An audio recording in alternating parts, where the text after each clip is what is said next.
Hello guys, my name is Sujeet Sunani. ये कहानी एक तांत्रिक की है जिसकी एक गलती की वजह से उसकी पूरी फैमिली बर्बाद हो गई। ये एक रियल हॉरिफाइंग स्टोरी है एक तांत्रिक की। ये तांत्रिक मेरे ही गांव पे मेरे ही घर से 100 मीटर दूरी पे रहता है।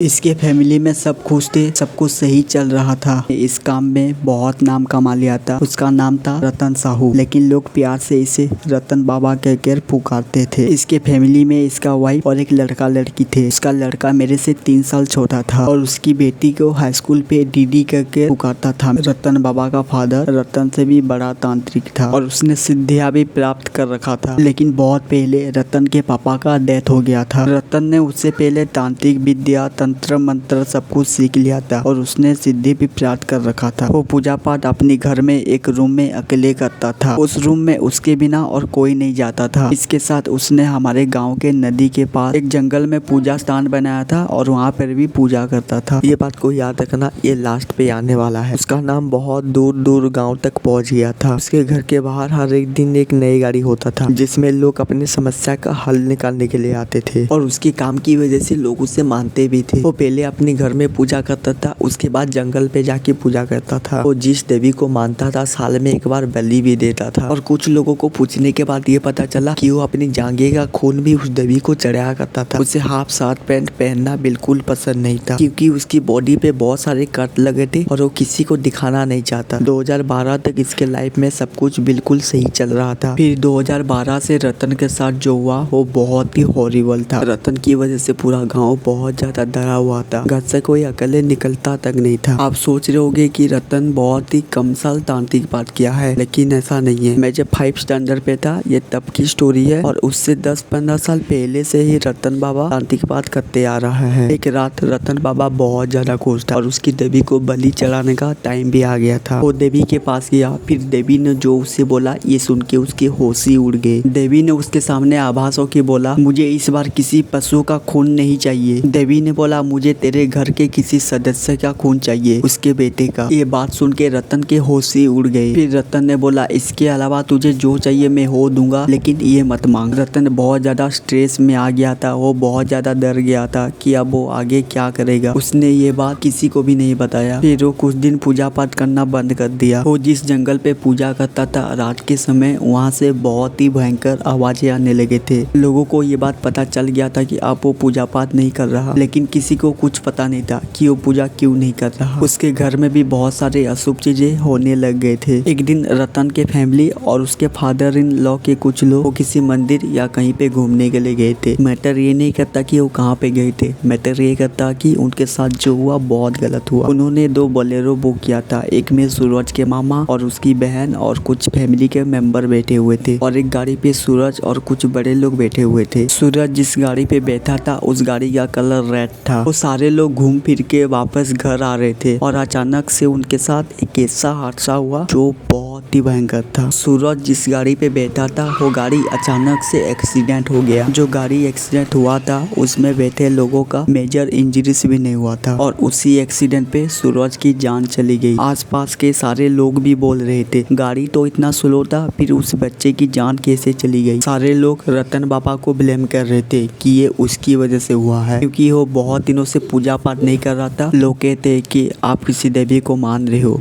और उससे पूजा पाठ नहीं कर रहे तो आपके घर में कुछ अशुभ हो सकता है, और वो पूजा करना बिल्कुल छोड़ दिया। बेटे को आंखों के सामने मरते हुए देखकर उसकी माँ पागल हो गई। सूरज का इसी तरह डेथ होने से पूरा गांव में हलचल मच गया था। रतन जिस देवी को जंगल में पूजा कर रहा था वो रात में निकलकर घूमने लगी। कुछ लोगों ने तो वो देवी को देखने की भी बात कर रहे थे। वो जंगल हमारे गाँव से 3 किलोमीटर दूरी पे है और रात के वक्त वहाँ से ऐसे भयंकर चिल्लाने की आवाजें आते थे ना, वो मैं भी सुना हूँ। कुछ दिन तक गांव में डर का माहौल था, लोग बहुत ज्यादा डरे हुए थे और घर से कोई रात के वक्त अकेले निकलता नहीं था। कुछ दिन जाने के बाद रतन को एक बहुत बड़ी बात पता चला। ये बात जानते ही रतन अपने ऊपर और देवी के ऊपर बहुत ज्यादा गुस्सा हो रहा था। उसे ये पता चला कि वो जिस देवी को सिद्धि करके प्राप्त करना चाहता था, ये हो नहीं कोई और ही देवी था। ये बात रतन को पता नहीं था। रतन उस देवी को अपना मानकर पूजा कर रहा था, लेकिन असल में वो कोई और ही था, जिसने सूरज यानी रतन के बेटे को खा लिया था। ये बात जानते ही रतन अपने पूजा स्थान को उजाड़ के तहस महस कर दिया। कुछ दिन जाने के बाद रतन का वाइफ का भी डेथ हो गया। फिर एक दिन रातों रात रतन उस देवी को जंगल में उसी पूजा स्थान में एक पेड़ पे बांध दिया और वो पूजा पाठ तंत्र मंत्र बिल्कुल छोड़ दिया। अगर रतन उस देवी को उस पेड़ में मंत्र से नहीं बांधता तो उसकी फैमिली के और किसी को भी वो खा लेता। अभी भी हम उस जंगल में जाते हैं, लेकिन वो जहाँ पे पूजा करता था उसी स्थान पे कभी नहीं जाते। आज की डेट पे भी उस जंगल से रात के वक्त चीखने चिल्लाने की आवाजें आते हैं। ये आवाजें मैंने कई बार सुना है। अभी जो मैंने ये कहानी सुनाया, ये लगातार 3 महीने तक चलता रहा। उस 3 महीने तक रात के वक्त कोई निकलता नहीं था, डर की वजह से। गाँव का माहौल इतना ज्यादा डार्क और हॉरिबल हो गया था। ये एक सच्ची कहानी है उड़ीसा के संबलपुर डिस्ट्रिक्ट के, जहाँ पर मेरा घर है। और रतन बाबा अभी एक नॉर्मल लाइफ जी रहा है। उसका एक गलती की वजह से पूरा फैमिली खत्म हो गया। और एक बात, इस चैनल पे तुम्हें सिर्फ रियल हॉरर क्राइम स्टोरी देखने को मिलेगा। ऐसा नहीं कि मन से उठा के कहानी अपलोड कर दूं। रियल बातें, रियल स्टोरी, रियल इंसिडेंट, ये सारे देखने को मिलेगा जो मैंने खुद एक्सपीरियंस किया हो या मेरे दोस्त या फिर रिलेटिव उनके साथ ऐसा हुआ हो। This channel not made fake content, only real content for real audience. और वीडियो में जो बैकग्राउंड नॉइस आ रहा है,